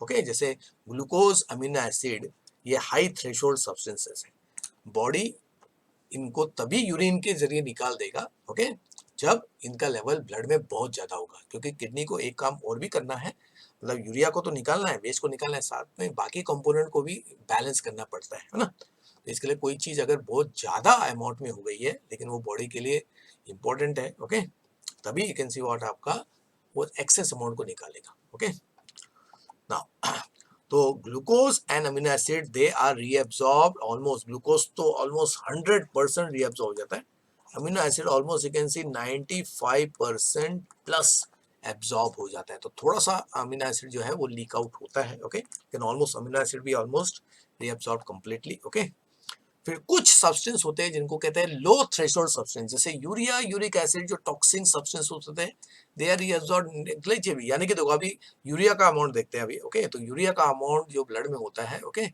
वो 0.1 से लेके 0.3% रहता है। ये यूरिया का ब्लड लेवल है, ये ब्लड लेवल है ना। तो ब्लड में यूरिया का लेवल 0.1% से 0.3% होना चाहिए। तो अभी देखो, अभी कॉमन सेंस, अगर देखो यूरिया का लेवल अगर 0.4 हो गया तो निकाल देगा, लेकिन देखो यूरिया का लेवल अगर ब्लड में 0.05 होगा तो क्या करना चाहिए किडनी को, जस्ट मैं बताता हूँ। यूरिया का लेवल अगर ब्लड में 0.05 हो गया तो एक्चुअली फिर बोलेंगे यूरिया निकालने की जरूरत नहीं है, लेकिन नहीं, यूरिया का लेवल अगर कम भी हो गया तो भी किडनी उसको निकाल देता है। यानी कि जो चीजें टॉक्सिक है अगर उनका लेवल ब्लड में कम भी है तब भी किडनी उसको निकाल देगा, तो उसको कहते हैं लो थ्रेशोल्ड सब्सटेंस। समझ गया बच्चों, अंडरस्टूड। तो ये कंसेप्ट बहुत ही इंपॉर्टेंट है। यानी कि किडनी देखो कितना स्मार्टली काम करता है, जो बॉडी के लिए यूजफुल है उनका लेवल अगर थोड़ा ज्यादा भी हो गया तब भी किडनी उनको बाहर नहीं निकालेगा। हाँ, हद से ज्यादा हो गया तभी उसको बाहर निकालेगा। ओके, इसके लिए यूरिन में ग्लूकोज आने का मतलब है ग्लूकोज का लेवल ब्लड में बहुत ज्यादा बढ़ गया। अमीनो एसिड आने का मतलब है बॉडी में अमीनो एसिड बहुत ज्यादा एकेंसी आ गया है। इसके लिए जो जो ज्यादा एकेंसी प्रोटीन डाइट खाते हैं उनके यूरिन में अमीनो एसिड्स भी मिलता है। ओके, लेकिन जो टॉक्सिक सब्सटेंसेस होते हैं वो अगर कम अमाउंट में भी है तब भी किडनी उनको निकाल देते हैं। That is the beauty of the nephron. Okay, तो other substances that are reabsorb actively, कौन कौन से सब्सटेंस देखो, phosphate, sodium salts, vitamin C, इनको भी, और हाइड्रोजन, हाइड्रोजन आयन अगर उसको एब्जॉर्ब करना है, हाइड्रोजन आयन, इसको भी एक्टिव मेथड से मतलब कि एनर्जी खर्च करना पड़ता है। तो सोडियम के लिए, फॉस्फेट्स को एब्जॉर्ब करने के लिए, रीअब्सॉर्ब करने के लिए विटामिन सी और हाइड्रोजन आयन को रीअब्सॉर्ब करने के लिए एनर्जी खर्च होता है। जो चलिए, अब बाकी जो चीजें हैं वो आपका ओके नेचुरल तरीके से होता है, पैसिव रिअब्सॉर्प्शन। लेकिन हाँ, पैसिव रिअब्सॉर्प्शन से पूरा आपका ट्रांसफर कभी नहीं होगा। ओके, ऑलमोस्ट एक इक्विलिब्रियम स्टेट तक रिअब्सॉर्ब होता है। तो पैसिव रीअब्जॉर्प्शन, क्योंकि पैसिव रीअब्जॉर्प्शन मतलब आपका normal diffusion, normal you can see what diffusion, okay, normal diffusion होता है जिसमें चीजें हायर लेवल से, ओके, तो चीजें अपने हायर लेवल से अपने लोअर लेवल पे जाएंगी, ओके, इसके लिए एनर्जी खर्च करने की जरूरत नहीं होती। So it is carried by simple diffusion and osmosis. Osmosis में वाटर का मूवमेंट होगा और डिफ्यूजन में हो गया सोल्यूट का मूवमेंट, ओके। नाउ तो वाटर को तो नेचुरली पूरे ट्यूबवेल का हर पार्ट जो है वो वाटर को आपका पैसिवली रीअब्सॉर्ब करता है, किसको छोड़ के, ascending loop of Henle, very important sentence, ascending limb of Henle को छोड़ के सारे के सारे जो पार्ट्स है वाटर को कंटिन्यूसली रीअब्सॉर्ब करते रहते हैं, ओके, अंडरस्टूड। और वाटर के रीअब्सॉर्प्शन के साथ साथ बाकी के जो सोल्यूट्स है वो भी रीअब्सॉर्ब होता रहता है। अदर सब्सटेंस रिजॉर्ब्ड पैसिवली, जैसे पोटेशियम है गया, क्लोराइड हो गया, यूरिया, थोड़ा सा यूरिया भी रीअब्सॉर्ब होता है जिसको बाद में वापस यू कैन सी व्हाट आपका एक्सट्रैक्ट कर लेते हैं, क्रिएटिन भी वापस रीअब्सॉर्ब होता है, ओके बच्चों, ओके। लेकिन इसमें सबसे इंपॉर्टेंट देखो क्या है आपका, वाटर का जो है असेंडिंग लिम्ब ऑफ हेनले, क्योंकि असेंडिंग लिम्ब ऑफ हेनले ये सोडियम को क्या करता है, रीअब्सॉर्ब करता है, उसका मेन काम है सोडियम रीअब्सॉर्प्शन। लेकिन वो रीअब्सॉर्प्शन कैसे होता है, एक्टिव मेथड से होगा, तो ये हमने अभी देख लिया, ओके। तो कुछ मॉलिक्यूल जो इंपॉर्टेंट होते हैं उसको किसी भी हालत में अगर ब्लड में देना है तो ओके, ओके, विदाउट देखो एक्टिव मेथड मतलब it will move, okay, without concentration gradient, concentration gradient की जरूरत ही नहीं है, ओके, भले अंदर ज्यादा है या बाहर जाता है या इक्वल है तो क्या होगा, ओके, आपका वो मूवमेंट हमेशा ब्लड की तरफ होगा। फिर ऑस्मो रेगुलेशन का काम यहाँ पे कौन करता है, लूप ऑफ हेनले, इसका डिसेंडिंग लिम्ब जो है वो वाटर में परमिएबल है और इसको कंट्रोल करता है हार्मोन एडीएच, जो मैंने आपको बताया, और ये हम लोग बाद में जब रेगुलेशन किडनी होगा उसमें इसको विद पिक्चर हम लोग देखने वाले हैं। और असेंडिंग लिम्ब जो है वो सोडियम आयन के लिए परमिएबल है और इसकी परमिएबिलिटी को हार्मोन अल्डोस्टेरोन कंट्रोल करते हैं, और ये दोनों मिलकर अल्टीमेटली क्या होगा, यूरिन के कॉन्सेंट्रेशन को कंट्रोल करते हैं, मतलब इसी की वजह से यूरिन हाइपर टोनिक हो जाता है, हाइपरटोनिक यूरिन तैयार होता है इसकी वजह से, ओके। और साथ में होता है ऑस्मो रेगुलेशन। फिर यह जो फंक्शन है तो एडीएच एंड अल्डोस्टेरॉन, अल्डोस्टेरॉन जो है इनका फंक्शन एंड इनका यू कैन सी रिलीज, इनको रिलीज करना पड़ता है, depends upon the level of water and sodium in blood. इसका मतलब देखो वाटर अगर बॉडी में ज्यादा है तो उसको निकाल देना है, सोडियम ज्यादा है तो यानी कि, ओके, तो excess water and sodium is excreted, और अगर लेस रहेगा, ओके, अगर लेस है water and sodium is what, reabsorbed. ये बहुत ही interesting you can see aspect है, यानी कि पानी और सोडियम कितना एब्सॉर्ब होगा या नहीं होगा या उसको एक्सक्रीट करेंगे वो डिपेंड करता है कि ब्लड में कितना है, ओके। ये बहुत इंटरेस्टिंग है। तो उस तरह अल्टीमेटली क्या है, यूरिन का फाइनल वैकेंसी कॉन्सेंट्रेशन डिसाइड होता है। तो नॉर्मली इसके लिए यूरिन हाइपोटोनिक होता है, लेकिन अगर आपने ज्यादा पानी पिया और कुछ कंडीशन, कुछ मेडिकल कंडीशन है जिसमें क्या है बॉडी ज्यादा पानी लॉस करता है, वो हो गया डायबिटीज। डायबिटीज का मतलब ये होता है वाटर लॉस, और वो दो कारण की वजह से होता है, एडीएच की कमी की वजह से और इंसुलिन की कमी की वजह से, जो हम लोग पढ़ने वाले हैं, क्योंकि एक होता है डायबिटीज इंसिपिडिस, दूसरा होता है डायबिटीज मेलिटिस, ओके।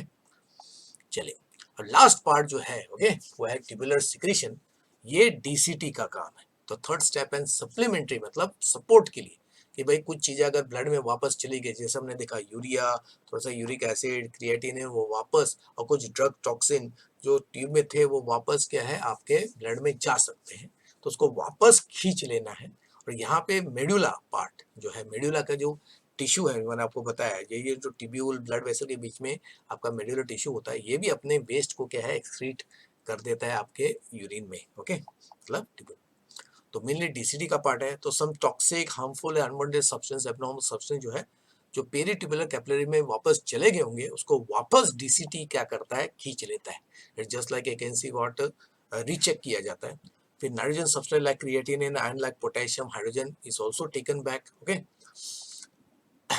तो सिक्रीशन ऑफ हाइड्रोजन की वजह से क्या होता है, देखो मैंने बोला सिक्रीशन मतलब एक्सक्रीशन, उससे एसिड बेस बैलेंस होता है, पीएच मेंटेन होता है, सोडियम आयन के कॉन्सेंट्रेशन जो है उसको अल्डोस्टेरोन, तो ये जो डीसीटी और लास्ट में कलेक्टिंग ट्यूब्यूल भी ये मिलके काम करता है। ओके, फिर कैल्शियम आयन जो है उसको कंट्रोल करने के लिए कैल्सिटोनिन एंड पैराथॉर्मोन हार्मोन की जरूरत पड़ती है, तो ये भी हम लोग पढ़ने वाले हैं हार्मोनल कोऑर्डिनेशन में, क्योंकि कैल्शियम का आयन ओके ब्लड में डिक्रीज करने का काम करता है कैल्सिटोनिन और इंक्रीज करने का काम करता है पैराथॉर्मोन, और यही दोनों हार्मोन आपके रीनल ट्यूब्यूल को भी सिग्नल देते हैं। ओके, तो अल्टीमेटली मैंने लास्ट में बताया कि इवन हार्मोन्स जो है, हार्मोन यानी कि किडनी का जो फंक्शन है, हर कंपोनेंट कितना आपका ब्लड में जाएगा, कितना यूरिन में रहेगा, ये अलग अलग रिसेप्टर्स या हार्मोन्स जो है वो मेंटेन करते हैं। उसमें सबसे इंपॉर्टेंट है आपका एडीएच और आपका अल्डोस्टेरोन, अल्डोस्टेरोन सोडियम सॉल्ट और आपका एडीएच हो गया आपका लेवल ऑफ वाटर। ओके, चलिए, तो अल्टीमेटली बन जाता है इन तीनों प्रोसेस की वजह से अल्टीमेटली बन जाता है आपका सेकेंडरी यूरिन। तो finally due to this three process final urine बनता है, तो उसकी वजह से वो 99% रीएब्सॉर्ब होने की वजह से फाइनल यूरिन खाली पर मिनट 125 ml पर मिनट रह जाता है।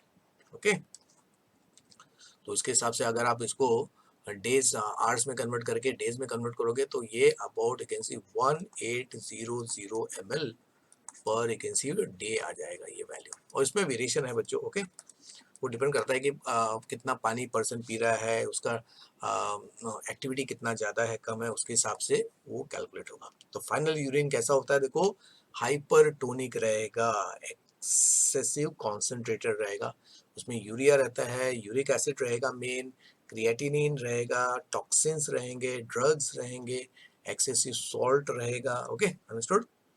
फिर आपका विटामिन रहेगा, excess water soluble vitamins, water soluble vitamins रहते हैं।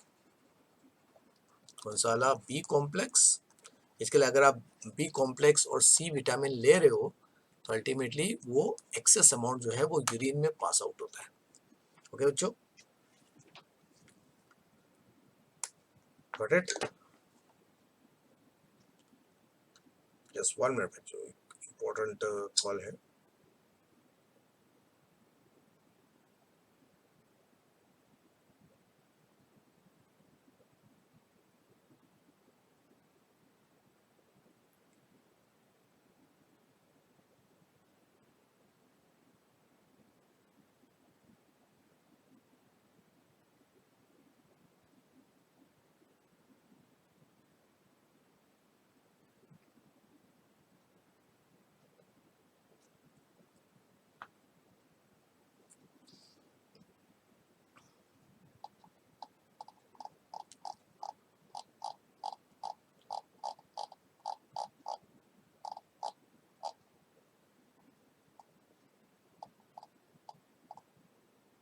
तो यहाँ पे हाँ, ये मैं कैलकुलेशन कर रहा था, ये ध्यान आया, ये जो वैल्यू है 1800 उसको मल्टीप्लाई करेंगे, ये 001 ये आवर्स में नहीं है, आपका पर डे का वैल्यू आ जाएगा। ओके, पर डे इतना यूरिन प्राइमरी यूरिन बनता है।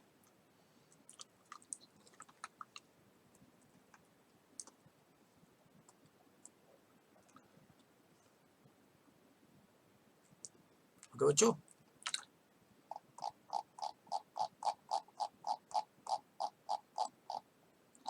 चलिए अब देखते हैं कि आपका रोल ऑफ ट्यूब्यूल, तो ट्यूब्यूल का हर पार्ट क्या क्या काम करता है वो तो हमने देख लिया। ओके, तो उसमें एब्जॉर्प्शन भी होगा, आपका सिक्रेशन भी होगा। तो ट्यूब्यूल हर पार्ट जो है ट्यूब्यूल का, तो every part of renal tubule, तो यहाँ पे ट्यूब्यूल मतलब आपका रीनल ट्यूब्यूल, वो दोनों काम करता है आपका, पहला रीअब्जॉर्प्शन भी करता है, जो दो तरीके से हो सकता है, एक्टिव हो सकता है या पैसिव हो सकता है। ठीक है, और साथ में क्या होगा, सीक्रेशन भी करेगा। तो रीअब्जॉर्प्शन मतलब हो गया एंट्री इन ब्लड, और सीक्रेशन का मतलब होता है आपका to excrete via urine. Okay, अब यहाँ पे देखो इसी डायग्राम को हम लोग अंडरस्टैंड करते हैं यहाँ पे। ओके, तो देखो, तो आपका ये हो गया बोमेन कैप्सूल पूरा, ये हो गया मैल्फिजियन बॉडी MB, फिर ये हो गया प्रॉक्सिमल कॉन्वोल्यूटेड ट्यूब्यूल यहाँ से यहाँ तक, है ना, यहाँ से यहाँ तक हो गया PCT, फिर यहाँ से लेकर यहाँ तक हो गया DCT, फिर ये है आपका collecting, you can see what tubule, और ये सारे ट्यूब्यूल मिलके आपका कलेक्टिंग डक्ट बनता है ना। तो जो एरो बाहर जा रहा है, मतलब देखो बाहर एरो जो जा रहा है आउटसाइड बाहर की तरफ जा रहा है, मतलब वो क्या हो रहा है, सब रीएब्जॉर्प्शन हो रहा है। ओके, और जो वापस एरो ट्यूब्यूल में जा रहा है वो मतलब क्या हो रहा है, आपका सीक्रेशन हो रहा है या एक्सक्रीशन हो रहा है। ओके बड़े बच्चों, तो यहाँ पे देखो मेजर जो हमने अभी स्टडी किया, तो PCT में देखो बाइकार्बोनेट आयन, सोडियम क्लोराइड, फिर वाटर, न्यूट्रिएंट, जितने भी न्यूट्रिएंट्स है उसमें आपका सबसे इंपॉर्टेंट है ग्लूकोज, आपका विटामिन, है ना, जो आपका अमीनो एसिड्स है वो सब आपका रीअब्सॉर्ब हो जाएगा। ओके, फिर डिस्टल में भी देखो सोडियम, वाटर, और यहाँ पे न्यूट्रिएंट्स नहीं, न्यूट्रिएंट्स मेजर, इसके लिए PCT में आपका 70 to 80% यूजफुल चीजें क्या है, रीअब्सॉर्ब हो जाती है। और देखो डिसेंडिंग जो लिम्ब है उसमें वाटर का रीअब्सॉर्प्शन हो रहा है, वाटर रीअब्सॉर्प्शन। ओके, क्योंकि ये जो सेगमेंट है आपका it is permeable, it is permeable to water, ये परमिएबल टू वाटर है, और इसका कंट्रोल कौन होता है, it is controlled by, this segment is controlled by आपका ADH, ये ADH से कंट्रोल होता है। और जो आपका ऊपर वाला जो असेंडिंग लिम्ब है, ये जो है, ये देखो ये सोडियम क्लोराइड, मतलब यहाँ से क्या हो रहा है, रीअब्सॉर्ब हो रहा है, तो it is permeable only to sodium ion, और इसका मेन कारण होता है वाया अल्डोस्टेरॉन। और ये फंक्शन, जो मेन फंक्शन ADH क्या काम करता है, एल्डोस्टेरॉन क्या काम करता है, ये हम लोग पढ़ने वाले हैं रेगुलेशन ऑफ किडनी फंक्शन में। ओके, समझो बच्चों। तो फाइनली जो ट्यूब में यूरिन कलेक्ट होता है, तो यहाँ पे आपका फाइनल यूरिन तैयार होगा, फाइनल यूरिन, जिसमें आपका यूरिया रहेगा, सबसे मेन बेस जो आपका है यूरिया रहेगा। ओके, और थोड़ा सा यूरिया देखो यहाँ पे आपको दिख रहा है, थोड़ा सा यूरिया जो है स्पेस में, ये जो मेड्यूलरी स्पेस है, मेड्यूलरी टिश्यू या स्पेस है, कंटेन्स, उसमें थोड़ा सा क्या रहेगा, यूरिया रहता है, जो ऑस्मोटिक प्रेशर को मेंटेन करता है, मतलब मेड्यूलरी प्रेशर, उसमें कहते हैं मेड्यूलरी प्रेशर को मेंटेन करते हैं। अगर ये प्रेशर मेंटेन नहीं किया जाएगा यूरिया से, ओके, तो अल्टीमेटली क्या होगा, कुछ ज़्यादा यूरिया क्या है आपके ब्लड में वापस चला जाएगा। तो मेड्यूलरी जो आपका टिश्यू है, यानी कि देखो जो अभी इसके आसपास तो ब्लड वेसल भी रहेगा, वो नहीं दिखा रहे जानबूझ के, तो बाकी का जो स्पेस है उसमें मेड्यूलरी टिश्यू होता है जिसमें थोड़ा सा यूरिया, तो ये यूरिया आता है देखो, और यूरिया फिर वापस यू कैन सी आपको जो यूरिनरी ट्यूब्यूल है वो रीएब्सॉर्ब कर लेता है। तो इसके लिए मेड्यूलरी एरिया में थोड़ा सा यूरिया रहता है, जो ऑस्मोटिक प्रेशर को, ओके, उसमें मेड्यूलरी ऑस्मोटिक प्रेशर को मेंटेन करता है, ये जरूरी रहता है to maintain they can see what, osmolarity of the medullar region, क्योंकि मेडुलर रीजन जो होता है वो कॉन्सेंट्रेटेड होना चाहिए। कॉर्टेक्स जो होता है, यानी कि कॉर्टेक्स इलाके में जो होता है ऑस्मोलैरिटी नॉर्मल होती है, 300 की रहती है, और यहाँ पे जो ऑस्मोलैरिटी होती है 1500 की रहनी चाहिए।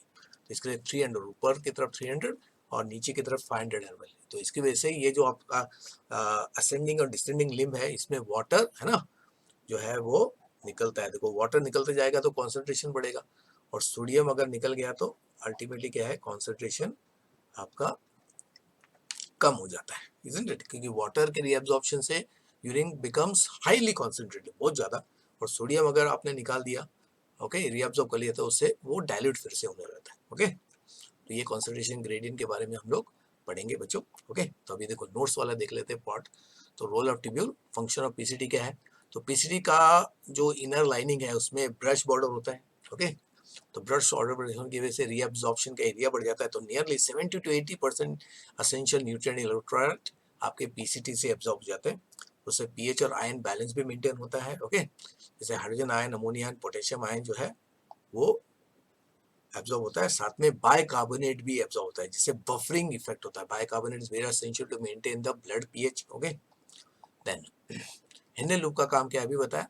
तो absorption is minimum in ascending limb में, तो वाटर का एब्जॉर्प्शन असेंडिंग लिम्ब में एकदम कम होता है, और इसी की वजह से हाई ऑस्मोलैरिटी मेंटेन किया जाता है। Okay, in the medullary interstitial fluid में, और उसमें यूरिया का एक बहुत इंपॉर्टेंट फंक्शन होता है, क्योंकि नीचे की तरफ, यहाँ पे फिर से दिखाता हूँ, ऊपर की तरफ यहाँ पे अगर ऑस्मोलैरिटी 300 है तो नीचे की तरफ 1500 रहना चाहिए।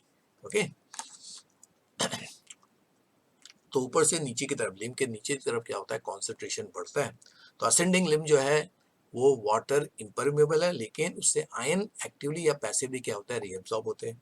तो therefore as the concentrate filtrate pass upward it get diluted due to passage of electrolyte to the medullary fluid। इसके लिए देखो ऊपर वाले हिस्से में जो यूरिन का लेवल होता है वो कॉन्सेंट्रेट होता है, नीचे वाले हिस्से में क्या होता है, यूरिन का लेवल बहुत ज्यादा कॉन्सेंट्रेट होता है। तो इस कॉन्सेंट्रेशन ग्रेडियंट की वजह से अल्टीमेटली फाइनली जो यूरिन तैयार होता है वो हाइपरटोनिक हो जाता है। तो ये हम लोग नेक्स्ट सेगमेंट में पढ़ने वाले हैं, जब रेगुलेशन ऑफ किडनी फंक्शन में देखेंगे। फिर डीसीटी का फंक्शन क्या है, तो इसमें कंडीशनल रीअब्जॉर्प्शन होता है सोडियम और वाटर का। ओके, यानी कि फाइनल चेकअप है, तो इससे बाइकार्बोनेट आयंस जो बच गए उसको भी रीअब्जॉर्ब किया जाता है, हाइड्रोजन पोटेशियम आयन का भी सिक्रेशन करते हैं, और अमोनिया को भी एक्चुअली सिक्रेट करते हैं to maintain the pH and sodium potassium balance in the blood. और कलेक्टिंग डक्ट जो है ये फाइनल एजेंसी है जहाँ पानी को रिएब्जॉर्ब करता है। ओके, तो ये large amount of water reabsorb कर पाता है। ओके, ताकि फिर कॉन्सेंट्रेटेड यूरिन बन जाए, और इस सेगमेंट में से थोड़ा सा यूरिया जो है मेडुलरी इंटेस्टिनम में, ओके, जो मेडुलरी जो टिश्यू है, यानी कि जो स्पेसेस बचा हुआ, मैंने बोला बचा हुआ स्पेसेस है, तो इस जगह पे आपका यूरिया का अमाउंट थोड़ा सा बढ़ जाता है यहाँ पे। तो ये जो स्पेस, बाकी का स्पेस मैंने कल ही बताया था, उससे आपका किडनी का ऑस्मोलैरिटी मेंटेन किया जाता है। ओके, तो इससे पीएच का मेंटेन, आयन बैलेंस होगा, जिस क्योंकि ये हिस्सा भी हाइड्रोजन और पोटेशियम आयन को क्या करता है, सिक्रीट करता है। ओके बच्चों, अब कुछ देखते हैं हम लोग फटाफट। ओके, कि हर ट्यूब्यूल, हर पार्ट का एब्जॉर्प्टिव कैपेबिलिटी, मतलब एब्जॉर्ब कौन सा पार्ट वो रीएब्जॉर्ब करता है। जैसे पीसीटी में आपका सोडियम, सारे के सारे nutrients, cations, anions and water reabsorb होते हैं। Urea and lipid soluble solute बहुत ही कम you can see water reabsorb होगा। हेनले लूप में देखो क्या रीअब्सॉर्ब होता है, water, sodium chloride, potassium in descending limb, और calcium, magnesium, sodium in what, ascending limb में रीअब्सॉर्ब होता है। यानी कि इसमें देखो जो आपका असेंडिंग लिम्ब में नो वाटर रीअब्सॉर्ब। ओके, ये इंपॉर्टेंट है, नो वाटर रीअब्सॉर्ब, ये आपको याद रखना है, नो वाटर रीअब्सॉर्प्शन, क्योंकि एक अकेला सेगमेंट है जो वाटर को रीअब्सॉर्ब नहीं करता है। ओके, तो डीसीटी देखो उसमें भी calcium, sodium, hydrogen, potassium, water absorb होते हैं, लेकिन वो कैसा रहता है, ये कैल्शियम, सोडियम, हाइड्रोजन, पोटेशियम, इसका जो एब्सॉर्प्शन होता है वो कंडीशनल एब्सॉर्प्शन होता है। कंडीशनल मतलब बॉडी को अगर जरूरी है तो भी इस पार्ट में you can see what, absorption होता है पोटेशियम, सोडियम, हाइड्रोजन, क्योंकि पहले ही आपका ग्रुप ऑफ हेनले में रिक्वायर्ड अमाउंट क्या है एब्जॉर्ब किया है। फिर बाइकार्बोनेट क्लोरीन का भी एब्जॉर्प्शन होता है। फिर कलेक्टिंग ट्यूब्यूल मेनली वाटर और यूरिया को रीएब्जॉर्ब कर लेता है, और इसी यूरिया की वजह से आपका medullary you can see what, osmolarity maintain होता है। ओके, हाई रहता है, हाई, क्योंकि मेडुला वाले हिस्से का जो ऑस्मोटिक प्रेशर ज्यादा होना चाहिए एज कम्पेयर टू कॉर्टेक्स, जिससे एक कॉन्सेंट्रेशन है कि फिर से दिखाते हैं, ये जो आपका हेनले लूप है इसमें यहाँ पे ऑस्मोलैरिटी 300 होगा, और नीचे वाले हिस्से में 1500 के आसपास होना चाहिए। तो ये मेंटेन करने का, क्योंकि इस जोन में यूरिया जो है टिश्यू, मेडुला का जो टिश्यू है उसमें रिलीज किया जाता है। ओके बच्चों,